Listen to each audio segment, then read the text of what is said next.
എല്ലാവർക്കും നമസ്കാരം. ഇന്നലെ നമ്മളൊക്കെ വിധി കേട്ടതാണ്. ഏറ്റവും അധികം അവളോടൊപ്പം നിന്നത് തീർച്ചയായിട്ടും സമൂഹവും മാധ്യമങ്ങളുമാണ്. വളരെ ചെറിയൊരു ശതമാനം പേർ മാത്രമേ അയാളോടൊപ്പം നിന്നുള്ളൂ എന്ന് പറയുമ്പോൾ ഒരുപാട് നന്ദിയും സ്നേഹവും ഉണ്ട്. ഇന്നലെ അവളോടൊപ്പം നിൽക്കണം എന്ന് ഞാനൊരു തീരുമാനം എടുക്കാൻ കാരണം എനിക്ക് തോന്നിയിരുന്നു അവൾ എവിടെയോ അവൾക്കൊരു ചെറിയ പ്രതീക്ഷയുണ്ട്. ആ സമയത്ത് അവൾ തകർന്നു പോകരുത് എന്ന് ഒരു ആഗ്രഹമുള്ളതുകൊണ്ടാണ് ഞാൻ തിരുവനന്തപുരത്ത് നിന്ന് അവളുടെ വീട്ടിലേക്ക് പോയത്. നല്ല രാത്രി വരെയും ഞങ്ങൾ ഒന്നിച്ചു തന്നെയായിരുന്നു. നല്ല സങ്കടത്തിൽ തന്നെയാണ്, ഇപ്പോഴും നല്ല സങ്കടത്തിൽ തന്നെ. നാച്ചുറലി എല്ലാവരും നമുക്കൊരു പ്രതീക്ഷ ഉണ്ടാവുമല്ലോ, നിയമത്തിനോടുള്ളൊരു പ്രതീക്ഷ. ഈ അഭിപ്രായം അല്ലെങ്കിൽ ഈ വിധി വന്ന അടുത്ത സെക്കൻഡ് തന്നെ ഞാനും കൂടി ഉൾപ്പെടുന്ന സിനിമയിലെ പ്രവർത്തകർ വാരി അണച്ച് കെട്ടിപ്പിടിച്ച് ഉമ്മ വെച്ച് കുറ്റാരോപിതൻ, ഞാനിപ്പോൾ കുറ്റാരോപിതൻ എന്ന് പറയാൻ തന്നെയാണ് ആഗ്രഹിക്കുന്നത്. കാരണം ഇതൊരു കോടതിയുടെ അന്തിമ വിധിയല്ല. ഇനിയുമുണ്ട് ഇവിടെ കോടതികൾ. ഹൈക്കോടതിയുണ്ട്, സുപ്രീം കോടതിയുണ്ട്. ഇനിയും പല കാര്യങ്ങളും കോടതികൾ അറിയാനുണ്ട്, കോടതിയോട് പറയാനുണ്ട്. ഒരുപാട് കാര്യങ്ങളുണ്ട്. ഇതെല്ലാം അവിടെ നിൽക്കുമ്പോൾ എന്തോ 8 വർഷം അയാൾക്ക് വേണ്ടി നമ്മൾ വർഷങ്ങൾക്ക് ശേഷം നമ്മളുടെ ഒരു ബന്ധു വീട്ടിലേക്ക് തിരിച്ചു വരുന്ന മാതിരിയുള്ളൊരു സ്വീകരണം, അല്ലെങ്കിൽ ചില സന്തോഷങ്ങൾ, വാക്കുകളൊക്കെ ഇവർ പറയുന്നത് കേട്ടപ്പോൾ എനിക്ക് സഹിച്ചില്ല. ഞങ്ങള് വിധി സമയത്ത് നമ്മളപ്പോഴേ വിധി കേട്ടപ്പോൾ തന്നെ സ്വിച്ച് ഓഫ് ചെയ്തിട്ട് ഞങ്ങൾ മാറി ആ മുറിയിൽ പോയിരുന്നു. ഷോക്കടിച്ച പോലെ ഞങ്ങളെല്ലാവരും അവിടെ ഇരുന്നു. പക്ഷെ പിന്നീട് വൈകുന്നേരമൊക്കെ ആയപ്പോഴാണ് ഓരോന്നായിട്ട് ഞാൻ അറിയുന്നത്. എനിക്കതിൽ എൻ്റെ പ്രതിഷേധം ഇങ്ങനെ രേഖപ്പെടുത്താനാണ് എനിക്ക് തോന്നിയത്. കാരണം എതിരാളി ശക്തനാണ്, സമ്പന്നനാണ്, സ്വാധീനമുള്ളവനാണ്. നമ്മളോടൊപ്പം പൊതുസമൂഹവും നിങ്ങൾ മാധ്യമങ്ങളും മാത്രമേ ഉള്ളൂ. അതുകൊണ്ടാണ് ഞാൻ ഔദ്യോഗികമായി മെയിലായിട്ട് അയക്കുന്നതിന് മുൻപ് ഒരു വീഡിയോ ആയിട്ട് തന്നെ ഞാൻ പുറത്ത് വിട്ടത്. ഇനി എന്താന്ന് വെച്ചാൽ എന്നോട് ചോദിക്കാം.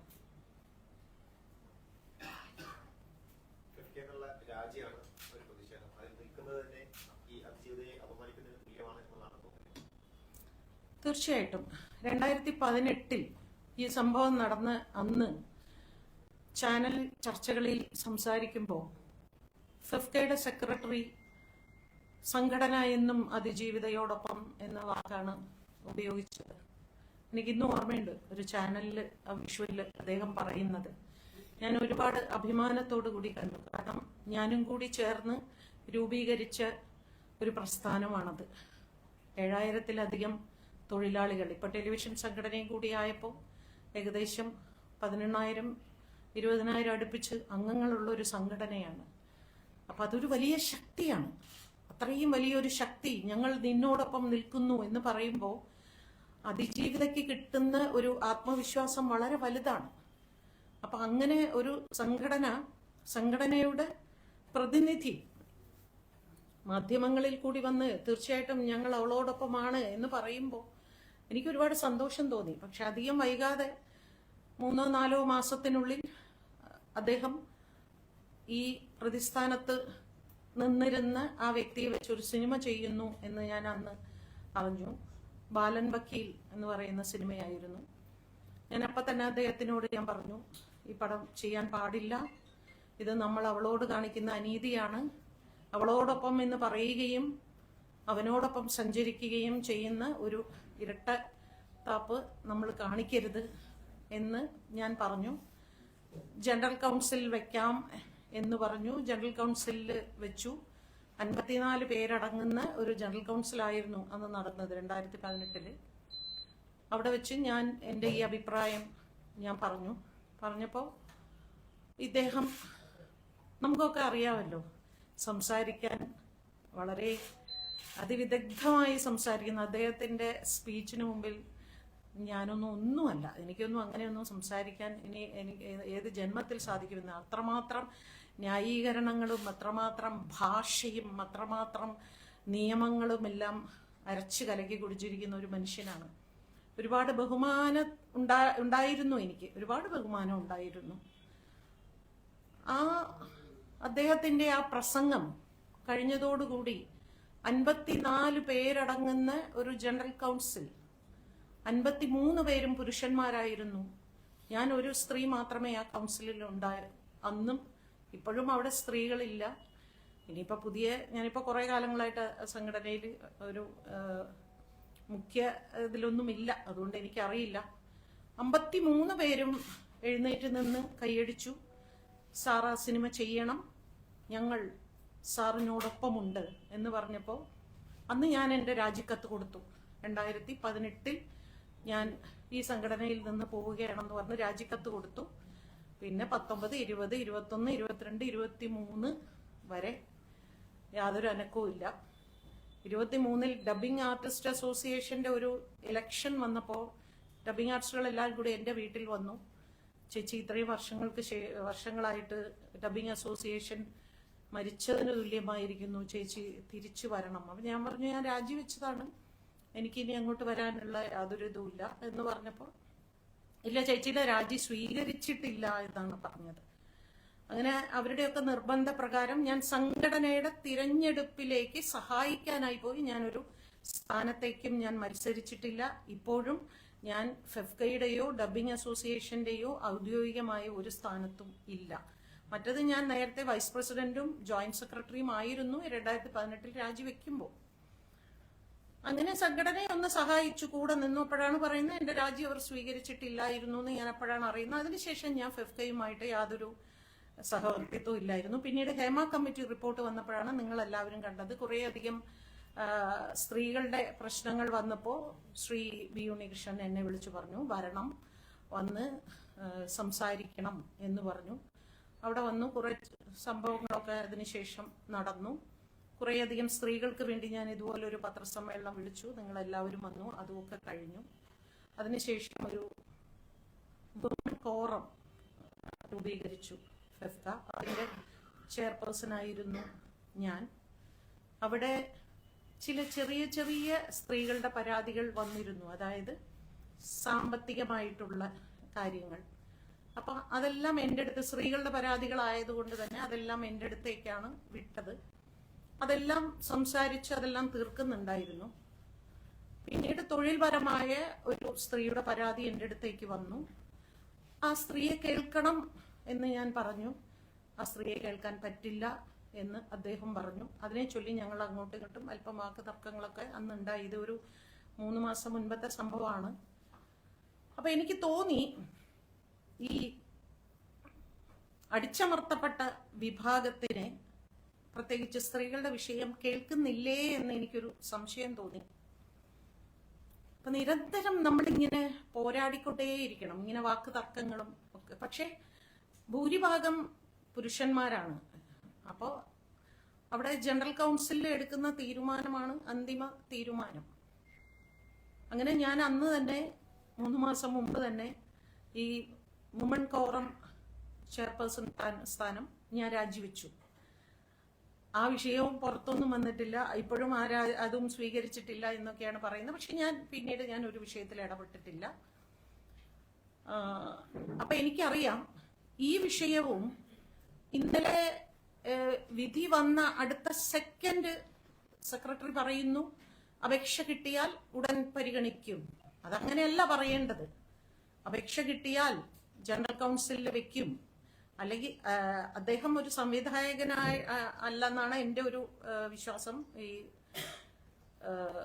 പ്രതിസ്ഥാനത്ത് നിൽക്കുന്ന വ്യക്തി ദിലീപ് ദിലീപ് ഒരു സിനിമയും സംവിധാനം ചെയ്തതായിട്ട് എനിക്കറിയില്ല. അദ്ദേഹം സഹസംവിധായകരുടെ സംഘടനയിലെ മെമ്പറാണ്. അപ്പോൾ ഇത് ഡയറക്ടേഴ്സ്, അസോസിയേറ്റ് ഡയറക്ടേഴ്സ് അങ്ങനെയുള്ള ഉണ്ടോ എന്നൊന്നും എനിക്ക് വ്യക്തമായിട്ട് അറിയില്ല. എന്തായാലും അദ്ദേഹത്തെ സ്വീകരിക്കുമ്പോൾ ആ സംഘടനയുടെ അഭിപ്രായമാണ് പറയേണ്ടത്. അത് ഫെഫ്കയുടെ നേതൃസ്ഥാനത്തിരിക്കുന്ന വ്യക്തി അല്ല പറയേണ്ടത്. ആ സംഘടനയാണ് അയാൾക്ക് അംഗത്വം കൊടുക്കണമോ വേണ്ടയോ എന്ന് തീരുമാനിക്കേണ്ടത്. ഇപ്പൊ എന്റെ സംഘടനയിൽ, ഡബ്ബിംഗ് അസോസിയേഷൻ എന്ന സംഘടനയിൽ ഒരാൾ ഫെഫ്കയുടെ ഭാരവാഹികളോട് പോയി എനിക്ക് ഡബ്ബിംഗ് അസോസിയേഷനിൽ മെമ്പർഷിപ്പ് വേണം എന്ന് പറഞ്ഞാൽ തന്നിരിക്കുന്നു എന്ന് പറയാൻ ഞങ്ങളുടെ ബൈലോയിൽ അധികാരമില്ല. അതത് സംഘടനകൾക്കാണ് അതിന്റെ പരമാധികാരം. അപ്പൊ അതുകൊണ്ട് തന്നെ അതിന്റെ പരമാധികാരം ആ അസോസിയേഷനാണ്, ആ ഡയറക്ടേഴ്സ് അസോസിയേഷനാണ് അതിന്റെ പരമാധികാരം. അതൊന്നും നോക്കാതെ സ്വന്തമായ ഒരു അഭിപ്രായം പറഞ്ഞത് തീർച്ചയായിട്ടും അങ്ങേയറ്റം എനിക്കതിൽ പ്രതിഷേധമുണ്ട്. ഇന്നലെ രാത്രി മുഴുവനും ഉറങ്ങാതെ, അവള് ഉറങ്ങിയില്ല, ഞാനും ഉറങ്ങിയില്ല. ആ രാത്രി മുഴുവനും ആലോചിക്കുക എന്താണ് ചെയ്യേണ്ടത്. രാവിലെ ഞാൻ ആദ്യം വിചാരിച്ചു ഒരു മെയിൽ ഡ്രാഫ്റ്റ് ചെയ്തിട്ട് അയക്കാം. പക്ഷെ ആ മെയിൽ ഡ്രാഫ്റ്റ് ചെയ്ത ഞാൻ അയച്ചാലും അത് അവിടെ കിടക്കും എന്നല്ലാതെ ഇതാരും അറിയാനും ഒന്നും പോകുന്നില്ല. പക്ഷെ എനിക്കിത് അറിയണം, എല്ലാവരും അറിയണം. എന്റെ പ്രതിഷേധം, എന്റെ ശരി, ഞാൻ ഈ ഒരു അതിജീവിതയ്ക്ക് വേണ്ടി മാത്രമല്ല, ഏതൊരു വ്യക്തിക്കും ഒരു പ്രശ്നം വന്നാൽ പ്രശ്നം അനുഭവിക്കുന്ന ശരിയോടൊപ്പം നിൽക്കുക, സത്യത്തോടൊപ്പം നിൽക്കുക എന്ന് എനിക്കറിയാമോ. എനിക്ക് ഇതിൽ ഒരുപാട് നഷ്ടം സംഭവിക്കുമോ അതൊന്നും ഞാൻ ഭയപ്പെടുന്നില്ല. ഞാനിപ്പോ 19 വർഷം കഴിഞ്ഞ ഇൻഡസ്ട്രിയിൽ, ഇനിയിപ്പോ എനിക്ക് പ്രത്യേകിച്ച് ലാഭവും നേട്ടവും ഒന്നും ഞാൻ നോക്കേണ്ട ആവശ്യമില്ല. അത് ചെറുപ്പകാലത്തും ഞാൻ നോക്കിയിട്ടില്ല, ഇന്നും ഞാൻ നോക്കുന്നില്ല. അപ്പൊ എനിക്ക് രാവിലെ തോന്നി എനിക്ക് ഇങ്ങനെ ഒരു വീഡിയോ ഇടണം എന്ന് തോന്നി. അങ്ങനെയാണ് ഞാൻ എൻ്റെ പ്രതിഷേധം ഞാൻ അറിയിച്ചത്. സംഘടനയിൽ നിന്ന് ആരും എന്നെ വിളിച്ചിട്ടൊന്നുമില്ല, അവർ വിളിക്കുകയില്ല. കാരണം അവരെ സംബന്ധിച്ച് ഭാഗ്യലക്ഷ്മി എന്ന് പറയുന്ന ഒരു വ്യക്തി ആ സംഘടനയിൽ ഇല്ലാതെ പോയത് കൊണ്ട് പ്രത്യേകിച്ച് നഷ്ടമൊന്നും സംഭവിക്കാനൊന്നും പോകുന്നില്ല. പക്ഷെ ഞാൻ എന്നും അവർക്കൊരു തലവേദനയായിരിക്കും, എപ്പോഴും ഞാൻ അവർക്കൊരു ശല്യം തന്നെയായിരിക്കും. ഞാൻ ഇങ്ങനെ നിരന്തരം ഓരോ പ്രശ്നങ്ങളും പറഞ്ഞ് വഴക്ക് കൂടിക്കൊണ്ടേയിരിക്കുന്ന ഒരാളായിരിക്കും. അതുകൊണ്ട് ഞാൻ അങ്ങനെ മെയിലായിട്ട് ഇനിയാണ് ഞാൻ ഔദ്യോഗികമായി മെയിൽ അയക്കാൻ പോകുന്നത്.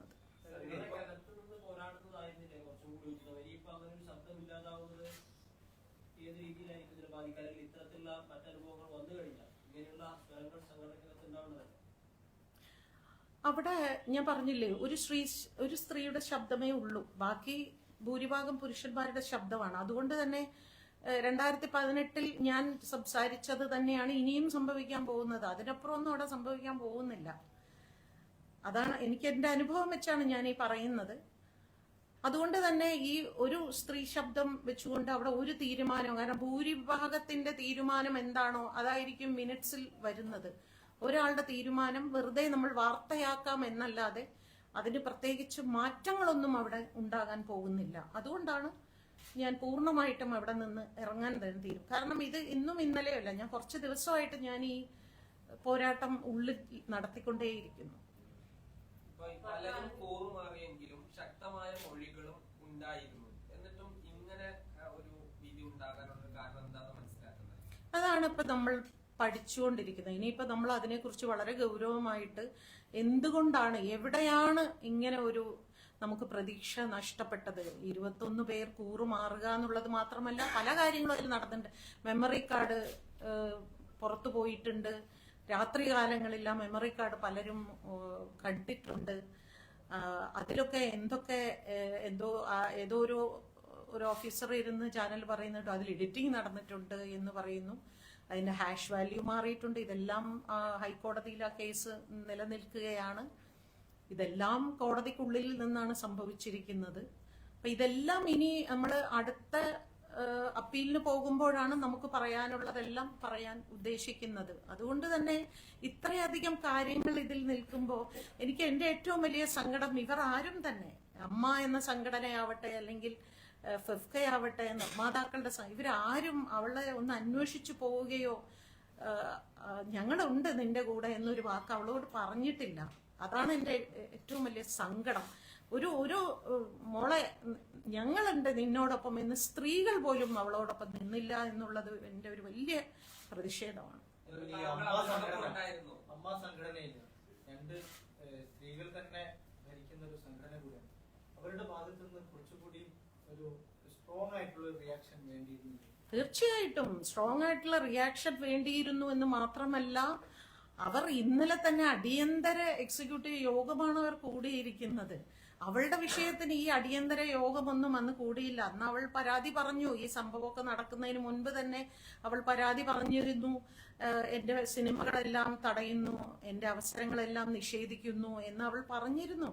പക്ഷെ അതെല്ലാം ഈ ചെവിയിൽ വാങ്ങി ഈ ചെവിയിൽ കളയുന്ന ഒരു കമ്മിറ്റി ആയിരുന്നു. ആ കമ്മിറ്റി ആളുകൾ മാറി എന്ന് മാത്രം. അത് സംഭവങ്ങളെല്ലാം അതിന്റെ തുടർച്ചയായി തന്നെയാണ് ഇപ്പോഴും സംഭവിക്കുന്നത്. അതിൽ തന്നെ ഭാരവാഹികളിൽ ഒരാൾ ഫോണിൽ കൂടി വിളിച്ചപ്പോൾ പറഞ്ഞത്, ഞങ്ങൾക്ക് അവളും വേണം അവനും വേണം.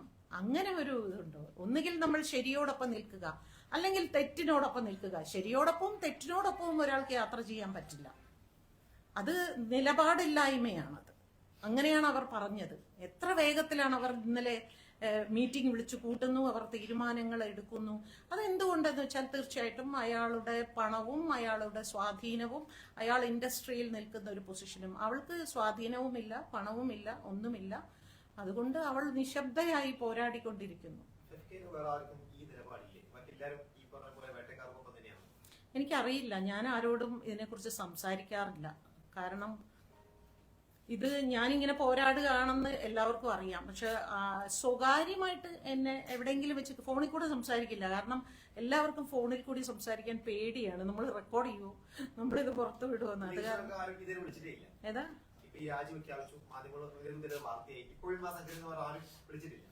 സോഹൻലാൽ എന്നെ വിളിച്ചിരുന്നു. ഞാൻ കോൾ അറ്റൻഡ് ചെയ്തില്ല. സോഹൻലാലാണ് എന്നെ വിളിച്ചത്.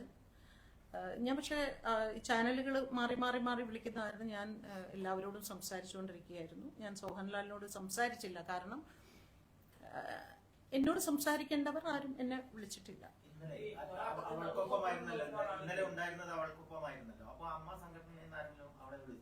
ഇല്ല ഇല്ല ഇല്ല ഇല്ല ഇല്ല, ആരും വിളിച്ചില്ല. അവളെ വിളിച്ചത് സംയുക്ത വർമ്മ, മഞ്ജു വാര്യർ, WCCയിലെ ചില മെമ്പേഴ്സ്, അവരൊക്കെയാണ് അവളെ വിളിച്ചത്. ഇല്ല ഇല്ല ഇല്ല, ആരും വിളിച്ചില്ല. എന്തിന് ഒരു അവൾക്കൊപ്പം എന്ന് എത്രയോ പേര് പോസ്റ്റ് ഇട്ടു. പക്ഷെ അവരുടെ ഭാഗത്ത് നിന്ന് അങ്ങനെ ഒരു പോസ്റ്റ് പോലും അവൾ അർഹിക്കുന്നില്ലേ? സംഘടനയുടെ ഭാഗത്ത് നിന്ന് അവൾക്കൊപ്പം എന്ന് പറഞ്ഞാൽ അത് അവനോടൊപ്പം അല്ല എന്നർത്ഥം അയാൾക്ക് ഉണ്ടായാലോ എന്നൊരു ഭയമുണ്ടല്ലോ. അതാണ് അവരത് ഇടാതെ പോകുന്നത്. അതുകൊണ്ട് അവിടെ സ്ത്രീകൾ ഇരുന്നത് കൊണ്ടൊന്നും യാതൊരു മാറ്റവും വരാൻ പോകുന്നില്ല എന്നുള്ളത് കുറച്ചുകൂടി ക്ലിയർ ആയി. ഇന്നലെ ദിലീപ് ഇറങ്ങിയതിനു ശേഷം പറഞ്ഞത് തനിക്കെതിരെ ഗൂഢാലോചന നടന്നു, അത് അന്വേഷിക്കണം. ഇനി അദ്ദേഹം ഈ സർക്കാർ മുഖ്യമന്ത്രിക്ക് ഉൾപ്പെടെ അത്തരം പരാതിയും കൊടുത്തു. മൊത്തം ഈ സോഷ്യൽ മീഡിയയിലും അങ്ങനെ ഒരു ക്യാമ്പയിനാണ് നടക്കുന്നത്. ഇതിനെങ്ങനെയാണ് നേരിടുക? ഇന്നലെ രാവിലെ പോകുമ്പോൾ നമ്മൾ വിഷ്വൽ കണ്ടു. നല്ല ഭയത്തോടു കൂടെ ഉള്ളിൽ പോകുന്നുണ്ടായിരുന്നു. പുറത്ത് വന്നപ്പോൾ വളരെ കോൺഫിഡൻസോട് കൂടി പുറത്തേക്ക് വന്ന് അപ്പോഴാണ് നിങ്ങൾ മാധ്യമങ്ങളെ അദ്ദേഹം അഭിമുഖീകരിക്കുന്നത്. അതേ സമയത്ത് എനിക്ക് തോന്നിയ ഒരു വിചിത്രമായ കാര്യം, പോകുന്നതിന് മുമ്പ് തന്നെ എന്തോ പ്രസ് മീറ്റൊക്കെ അറേഞ്ച് ചെയ്ത് വെച്ചിട്ട് പോയ പോലെ തോന്നി. ലഡു ഒക്കെ റെഡിയാക്കി വെച്ചിട്ടുണ്ടായിരുന്നു. ഞങ്ങൾ ഇവിടെ ലഡു റെഡിയാക്കി വെച്ചിട്ടില്ല, പത്രസമ്മേളനം വിളിച്ചില്ല. കാരണം നമ്മൾ മെന്റലി പ്രിപ്പയർഡായി ഇങ്ങനെ ഇരിക്കുകയായിരുന്നു. പിന്നെ മഞ്ജു വാര്യരുടെ കാര്യം ഇതുവരെ പറയാതെ ഇന്നലെ അത് പറയുന്നുണ്ട് എങ്കിൽ അതിൽ വളരെ ഒരു ഉള്ളിൻ്റെ ഉള്ളിൽ ഒരു ഭയമാണ്, ഒരു ഭയമുണ്ട്. കാരണം എപ്പോഴും ഒരാൾ അയാൾക്ക് ഇരയാണ് എന്നാണ് എനിക്ക് തോന്നിയത്. അങ്ങനെയാണ്. ഏതോ ഒരു പെണ്ണ് ഇരയാണ്. ഇപ്പോൾ അവൾ കഴിഞ്ഞു. ഇനി അവൾക്ക് എന്ത് അപകടം സംഭവിച്ചാലും അതിന്റെ ഉത്തരവാദി അയാളായിരിക്കും. അവളെ ഇനി തൊട്ട് കളിക്കില്ല. പക്ഷെ മഞ്ജുവിനെ ഞാൻ മഞ്ജു അവിടെ നിന്ന് ഇറങ്ങിയപ്പോഴേ ഞാൻ മഞ്ജുവിനോട് അന്ന് വർഷങ്ങൾ ഈ ഇൻസിഡന്റ് നടക്കുന്നതിന് മുമ്പ് ഞാൻ മഞ്ജുവിനോട് പറഞ്ഞിരുന്നു, മഞ്ജു സൂക്ഷിക്കണം, വളരെ സൂക്ഷിക്കണം, എതിരാളി വളരെ ശക്തനാണെന്ന് ഞാൻ അന്ന് വർഷങ്ങൾക്ക് മുൻപ് പറഞ്ഞിരുന്നു. ഇപ്പോഴും ഞാൻ അത് തന്നെ ഞാൻ അവളോട് പറയുന്നു. ഞാൻ രാവിലെ അദ്ദേഹത്തിന് ഒരു പോസ്റ്റ് ഇട്ടിട്ടുണ്ട്.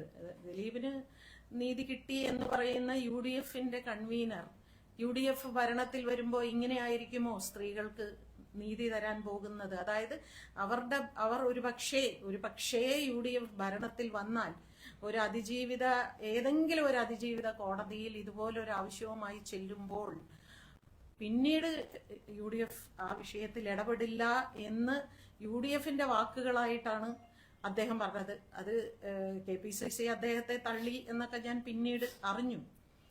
പക്ഷെ അതൊക്കെയാണ് അയാളുടെ ധൈര്യം എന്ന് പറയുന്നത്. ഇത്തരത്തിലുള്ള രാഷ്ട്രീയത്തിലും സമൂഹത്തിലും സമ്പത്തിലും സ്വാധീനമുള്ളവരെല്ലാവരും അയാളോടൊപ്പമാണ്. സംഘടനകളിലും എല്ലാം അയാളോടൊപ്പമാണ് അവരെല്ലാവരും നിൽക്കുന്നത്. ഇവിടെ നമ്മൾ ഈ പറയുന്ന ഈ ന്യൂ ജനറേഷനുള്ള കുറച്ച് ആൺകുട്ടികളല്ലാതെ വേറെ ആരാണ് അവൾക്ക് വേണ്ടി ശബ്ദമുയർത്തിയത്?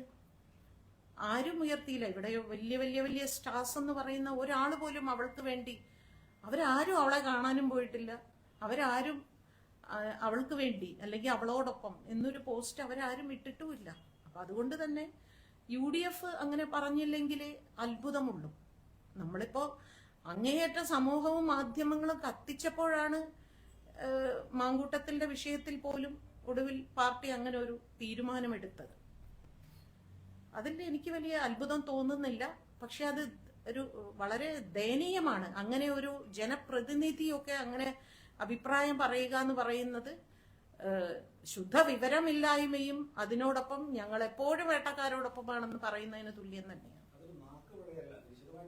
അതെ അതെ അതെ അതെ അത് അങ്ങനെ അയ്യോ ഞാൻ അറിയാതെ പറഞ്ഞു പോയത് അങ്ങനെയല്ല. അത് വളരെ ഡീറ്റെയിൽ ആയിട്ട് അയാൾ എന്റെ സുഹൃത്താണ്. വളരെ വർഷം എനിക്ക് ആ കുട്ടിയെ പരിചയമൊന്നുമില്ല.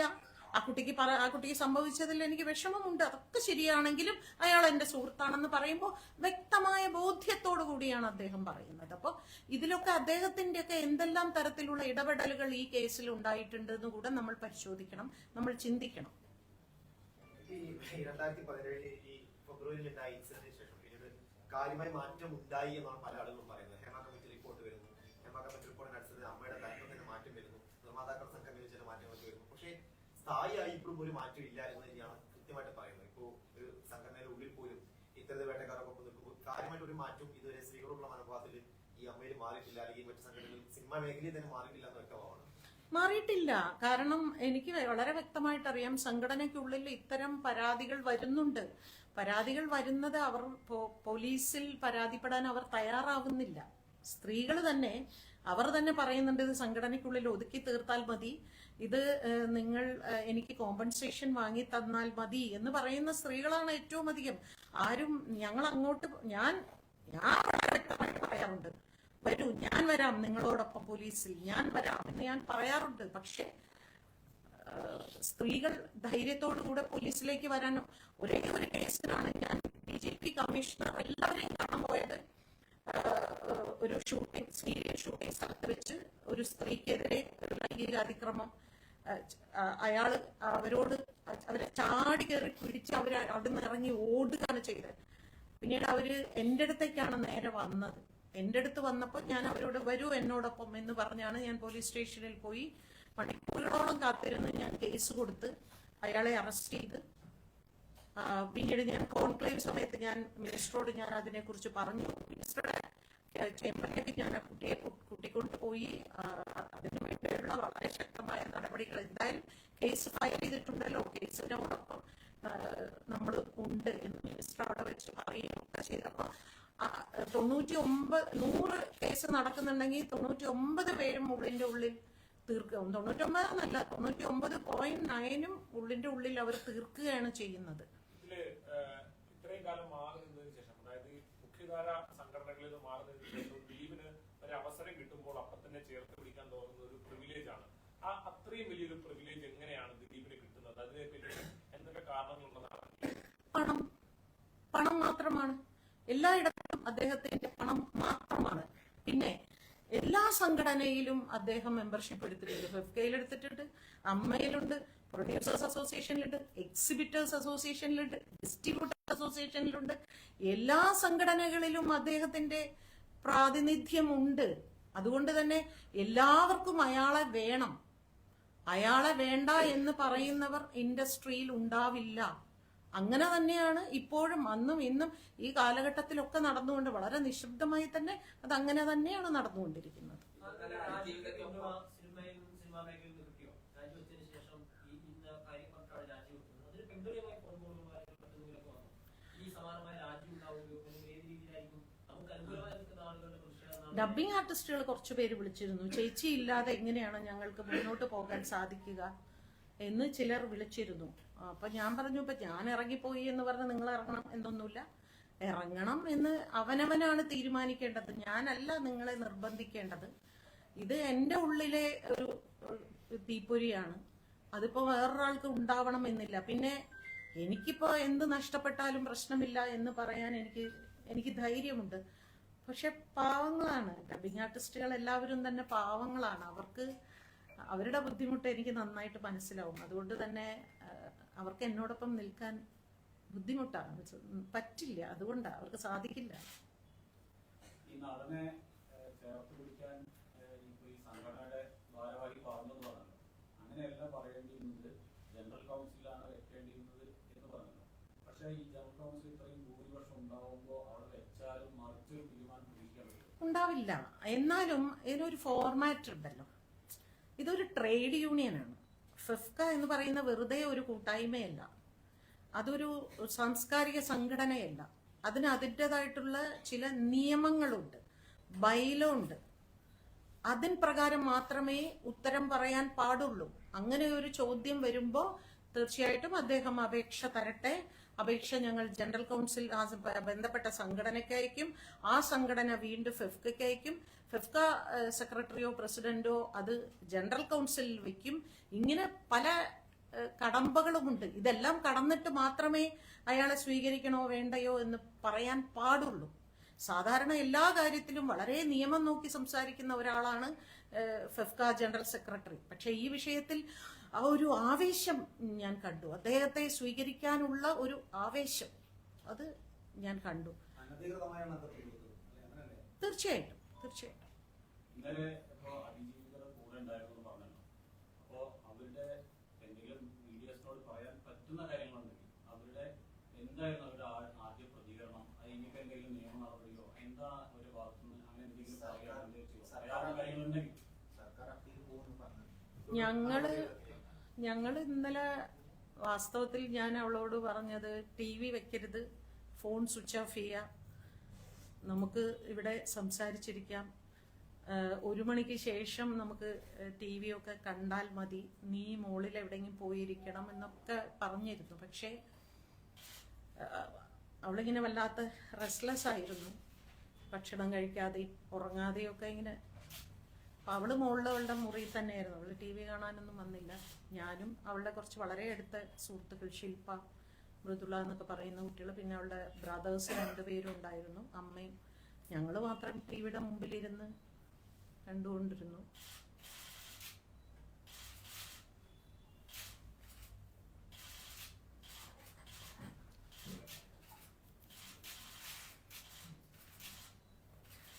പിന്നെ വിധി വന്നപ്പോൾ ഞങ്ങളെല്ലാവരും സ്വിച്ച് ഓഫ്, 7-ാം പ്രതി വെറുതെ വിട്ടു എന്ന് പറഞ്ഞപ്പോൾ തന്നെ ഞാൻ പറഞ്ഞു സ്വിച്ച് ഓഫ് ചെയ്തോളൂ, ഇനി അടുത്ത് അങ്ങോട്ട് ആർക്കും ശിക്ഷ ഉണ്ടാവാൻ വഴിയില്ല എന്ന് ഞാൻ പറഞ്ഞു. അപ്പം തന്നെ സ്വിച്ച് ഓഫ് ചെയ്തു ഞങ്ങളെല്ലാവരും. അപ്പോൾ ഈ താഴെ ഈ TVയുടെ പൊള്ളി അവൾ കേൾക്കുന്നുണ്ടല്ലോ.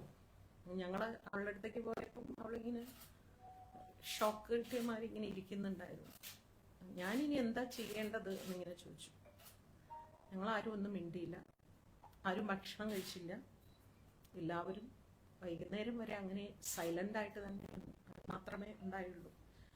അപ്പീല് പോകുന്നതിനെ കുറിച്ചൊന്നും സംസാരിക്കാൻ പറ്റുന്ന ഒരു മാനസികാവസ്ഥയിലല്ലായിരുന്നു. അതല്ലായിരുന്നു അവിടെ സംസാരിക്കേണ്ടത്. അവളെ ഒന്ന് ആ സമയത്തൊന്ന് കൺസോൾ ചെയ്യാന്ന് മാത്രമേ ചിന്തിച്ചുള്ളൂ. നീതി കിട്ടിയില്ല എന്നുള്ളൊരു വികാരമായിരുന്നു അവർക്കും ഉണ്ടായിരുന്നത്. 100% കോടതി മുറിക്കുള്ളിൽ അവൾ ഒരുപാട് അനുഭവിച്ചല്ലോ. എല്ലാവർക്കും അറിയാലോ, 2 മണിക്കൂർ ആ തെരുവിൽ അനുഭവിച്ചതിൻ്റെ 100 ഇരട്ടി 15 ദിവസം കോടതി മുറിക്കുള്ളിൽ അവൾ അനുഭവിച്ചു. അത് അവൾ പറയുമ്പോഴേ അതിന് നിങ്ങൾക്ക് മനസ്സിലാവുള്ളൂ. ഞാൻ പറയുമ്പോൾ അത്രയ്ക്ക് അങ്ങോട്ട് നിങ്ങൾക്ക് കിട്ടണം എന്നില്ല. ഈ ഇൻസിഡന്റ് നടന്ന സമയം, ആ ഇൻസിഡന്റിനെ കുറിച്ച് എന്നോട് പറയുമ്പോൾ അത് കേൾക്കുക എന്ന് പറയുന്ന ഒരു വലിയ ശിക്ഷയാണത്. അതേപോലെ തന്നെ അവളുടെ ഓരോ കോടതിയിൽ പോയി വന്നിട്ട് ഞാൻ പിന്നെയും അതിനുശേഷം കുറേ തവണ ഞാൻ അവളുടെ വീട്ടിൽ പോയിട്ടുണ്ട്. ഈ വിചാരണ കഴിഞ്ഞതിന് ശേഷം, ട്രയൽ കഴിഞ്ഞതിന് ശേഷം ഓരോ തവണയും ഞാൻ മോളെ എനിക്ക് വയ്യ ചേച്ചി, എനിക്ക് ഇങ്ങനെ പറയും എന്നല്ലാതെ, നമ്മള് മീഡിയയുടെ മുമ്പിൽ കാണുമ്പോൾ അവള് ഭയങ്കരമായിട്ട് ചിരിച്ചൊക്കെയാണ് നമ്മൾ കാണുന്നത് ഇന്റർവ്യൂ. അല്ല, അവൾക്ക് സർവൈവ് ചെയ്തേ പറ്റൂ. എപ്പോഴും കരഞ്ഞിരിക്കണം എന്ന് കരുതുന്ന ഒരു വേട്ടക്കാരനാണ്. അവൾ കരയണം, അവളുടെ ജീവിതം ഇല്ലാതെയാകണം. അപ്പൊ എന്തുകൊണ്ട് അവൾ കരയുന്നില്ല എന്ന് ഞങ്ങളാണ് അവളോട് പറയുന്നത്. ഒരിക്കലും നീ കരയരുത്. എന്നാലും അവളുടെ ഹസ്ബൻഡ് പോലും അവളെ എവറി സെക്കൻഡ് വിളിച്ചുകൊണ്ടിരിക്കുക. അയാള് പനിയായിട്ടാണ് അദ്ദേഹത്തിന് വരാൻ പറ്റാതെ പോയത്. അപ്പൊ അയാള് ഞാനുണ്ടല്ലോ നിന്നോടൊപ്പം, നീ എന്തിനാണ് ഇങ്ങനെ അപ്സെറ്റ് ആവുന്നത് എന്ന് അയാൾ പറഞ്ഞുകൊണ്ടിരിക്കുക. ഇതൊക്കെയാണ് അവളുടെ ഏറ്റവും വലിയ ആശ്വാസം എന്ന് പറയുന്നത്. അവളെ എങ്ങനെയെങ്കിലും നമുക്ക് ഒരു മാനസികമായ ധൈര്യം കൊടുത്ത് അവളെ മുമ്പോട്ട് കൊണ്ടുപോവുക എന്നുള്ളത് നമ്മൾ ഓരോരുത്തരുടെയും ആവശ്യമാണെന്നാണ് എനിക്ക് തോന്നുന്നത്. അത് ഞാൻ അവസാനം വരെ ഞാൻ ഇങ്ങനെ തന്നെയായിരിക്കും. ഇനി വൈകുന്നേരം വരെ ഞാൻ അവിടെ വിഷമമുണ്ട്. പിന്നെ അവളുടെ എല്ലാ കൂട്ടുകാരും ഉണ്ടായതുകൊണ്ട് ഞാൻ എല്ലാവരും നോക്കിക്കൊള്ളണേ എന്നപ്പം ഇന്ന് രാവിലെ എന്നെ വിളിച്ചു. ഞങ്ങൾ വൈകുന്നേരം വീണ്ടും കാണുന്നുണ്ട്, വീണ്ടും ഞങ്ങൾ ഒന്നിച്ച് കുറേ നേരം ഇരിക്കുന്നുണ്ട്. ഞാൻ എന്തായാലും 11-ാം തീയതി വരെ ഇവിടെയുണ്ട്. 11-ാം തീയതി വരെ ഞാനിങ്ങനെ തൃശ്ശൂർ പോകും, തിരിച്ച് പാലക്കാട് വരും, തൃശ്ശൂർ, അങ്ങനെ ഇരിക്കുകയാണ്. ദിലീപ് ഇന്നലെ പറഞ്ഞത് ശ്രദ്ധിച്ചിരുന്നു. ഒരു ക്രിമിനൽ അന്വേഷണ സംഘം അടക്കം ക്രിമിനൽ സംഘമാണ് തന്നെ കുറ്റപ്പെടുത്തിയത് എന്നാണ് ദിലീപ് പറഞ്ഞത്. എന്തിന്? എന്ത് തെറ്റാണ് അയാളെ ക്രിമിനൽ കേസിൽ പെടുത്താൻ മാത്രം പോലീസുകാരോട് അയാൾ എന്ത് തെറ്റാണ് ഇതുവരെ ചെയ്തിട്ടുള്ളത്? അത് അയാൾ പറയണം. വെറുതെ പോലീസുകാർക്ക് ഈ അതിജീവിത എന്ന് പറയുന്ന വ്യക്തിയെ ഈ വിഷയത്തിന് ശേഷം മാത്രമാണ് പരിചയം. അതിനു മുമ്പ് അവരെ സംബന്ധിച്ച് അവർ ഒരു സിനിമാ നടി മാത്രമാണ്. വേറെ വ്യക്തിപരമായിട്ട് അവരുടെ സുഹൃത്തുക്കളോ ബന്ധുക്കളോ ആരും അല്ല അന്വേഷണ സംഘത്തിലുള്ള ആരും തന്നെ. പിന്നെ ഈ വ്യക്തിയുടെ പേര് പറഞ്ഞത് അതിജീവിതയല്ലല്ലോ. വ്യക്തിയുടെ പേര് പറഞ്ഞത് ഒന്നായിൽ നിങ്ങൾ മാധ്യമങ്ങളാണ് അതിനെ ഇത്ര വലിയ വാർത്തയാക്കി അതിനെ ഇത്രയും നശിപ്പിച്ചത് എന്ന് പറയണം. അതായത് അവന്റെ ഇതിൽ എത്രയോ പെൺകുട്ടികളെ ഇങ്ങനെ അയാൾ ചെയ്യുന്നുണ്ട്. അതിൽ അവൻ ഈ ഒരു കേസിൽ മാത്രമേ ഇയാളുടെ പേര് പറഞ്ഞുള്ളൂ. മറ്റുള്ളതൊന്നും ഇയാൾ പറഞ്ഞതെന്നൊന്നും അയാൾ പറയുന്നില്ല. പക്ഷെ ഈ ഒരു കേസിൽ നിങ്ങൾക്കൊക്കെ ഓർമ്മയുണ്ടാവും, അന്നത്തെ ദിവസം അയാൾ ഇങ്ങനെ നടന്നു പോകുമ്പോൾ ഇയാളുടെ പേര് പറഞ്ഞിട്ടാണ് നടന്നു പോകുന്നത് അല്ലേ? കോടതിയിൽ ചോദിച്ചപ്പോഴും അന്വേഷണ ഉദ്യോഗസ്ഥർ ചോദിച്ചപ്പോഴും അതിജീവിത എന്താ പറഞ്ഞത്? എനിക്കറിയില്ല എന്നാണ് അവള് പറഞ്ഞത്. എനിക്കറിയില്ല അതിന്റെ പിന്നിൽ അയാളാണോ എന്ന്. എനിക്ക് ആ പൾസസുനി പറഞ്ഞ വിവരം മാത്രമാണ്. പക്ഷെ നിങ്ങളോട് ശത്രുതയുണ്ടോ? ശത്രുതയുണ്ട്, തീർച്ചയായിട്ടും ശത്രുത ഉള്ളത് കൊണ്ട് ഞാൻ വിശ്വസിക്കുന്നു അയാൾ തന്നെയാണ് എന്ന്. പക്ഷെ തെളിവുകൾ കണ്ടെത്തേണ്ടത്, തെളിവുകൾ ഉണ്ടാക്കുകയല്ല, കണ്ടെത്തേണ്ടത് പോലീസ് ആണ്. ആ തെളിവുകൾ കണ്ടെത്തിയതിന്റെ പേരിലല്ലേ ഇനി ഒരുപക്ഷെ ഇദ്ദേഹം ഇന്നലെ പറഞ്ഞതുപോലെ ഈ ഗൂഢാലോചന നടത്തി ഇദ്ദേഹത്തെ അറസ്റ്റ് ചെയ്ത് ലോക്കപ്പിലിട്ടാൽ നിങ്ങൾക്ക് തോന്നുന്നുണ്ടോ തെറ്റ് ചെയ്യാത്ത അയാളെ 24 മണിക്കൂർ അതിനകത്ത് ഇടാൻ പറ്റുമോ? നിങ്ങൾ ആരെങ്കിലും വെറുതെ ഇരിക്കും? ഇവിടുത്തെ മാധ്യമങ്ങൾ നിങ്ങൾക്ക് ആണ് പെണ്ണെന്നുള്ള വ്യത്യാസമൊന്നുമില്ല. നിങ്ങൾ എന്താണോ ശരിയായ വാർത്ത അതിന്റെ പിന്നിൽ പോകുന്ന ആളുകളാണെങ്കിൽ വെറുതെ തെറ്റ് ചെയ്യാത്ത ഒരാളെ 85 ദിവസം അഴികുള്ളിൽ ഇടാൻ പറ്റും തോന്നുന്നുണ്ടോ? 3 തവണ ജാമ്യം അപേക്ഷിച്ച് 3 തവണ ജാമ്യം തള്ളി. കോടതിക്ക് ഇത് വായിച്ചാൽ മനസ്സിലാവില്ലേ ഇതിൽ എത്രമാത്രം സത്യമുണ്ട്, നേരുണ്ട് എന്നുള്ളത്? ഹൈക്കോടതിയില്ലേ ജാമ്യം തള്ളിയത്? അപ്പൊ ഇതെല്ലാം മറന്നുകൊണ്ട് അന്വേഷണ ഉദ്യോഗസ്ഥരെ പഴിചാരുക എന്ന് പറയുന്നത് അതൊരു തരം രക്ഷപ്പെടൽ മാത്രമാണ്. ഈ വിധി വന്നതിന് ശേഷം ദിലീപിനെ അനുകൂലിക്കുന്ന ആളുകൾ പറയുന്നത് ഒരു പ്രതിയെ കണ്ടെത്തിയതിനു ശേഷം അതിനു വേണ്ടിയിട്ട് തെളിവുകൾ സൃഷ്ടിച്ചു എന്നതാണ്.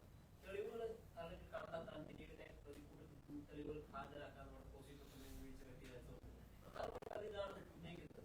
ദിലീപിനെ നിർത്തിയിട്ട് അയാളിലേക്ക് ഈ കൃത്യത്തെ കൊണ്ടിരിക്കാനുള്ള തെളിവുകൾ സൃഷ്ടിക്കാൻ വേണ്ടി ശ്രമിച്ചു എന്നാണ് അവരുടെ ആരോപണം. കഴിഞ്ഞ അതാ ഞാൻ ചോദിക്കുന്നത്, എന്തുകൊണ്ട് അയാളിലേക്ക്? എന്താണ് അയാൾ മാത്രം? അയാൾ ആരാണ് ഈ ഇൻഡസ്ട്രിയിൽ?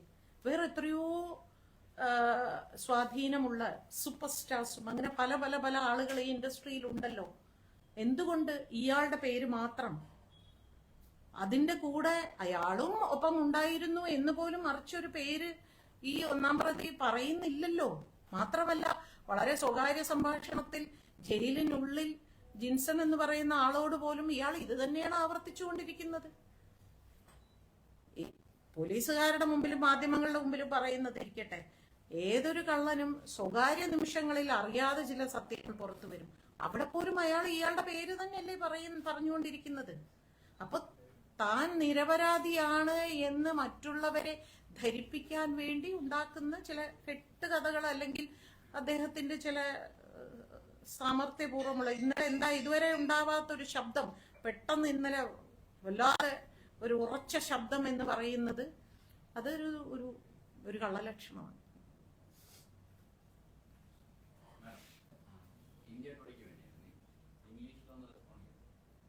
ഞാൻ വളരെ ഓപ്പണായിട്ട് പറയാം, എനിക്ക് ഇങ്ങനെയൊക്കെ എനിക്ക് പറയാനറിയില്ല. നിങ്ങൾ WCCയോട് ചോദിക്കൂ, അവരാണ് ഏറ്റവും അധികം എനിക്കിങ്ങനെ സംസാരിക്കാൻ.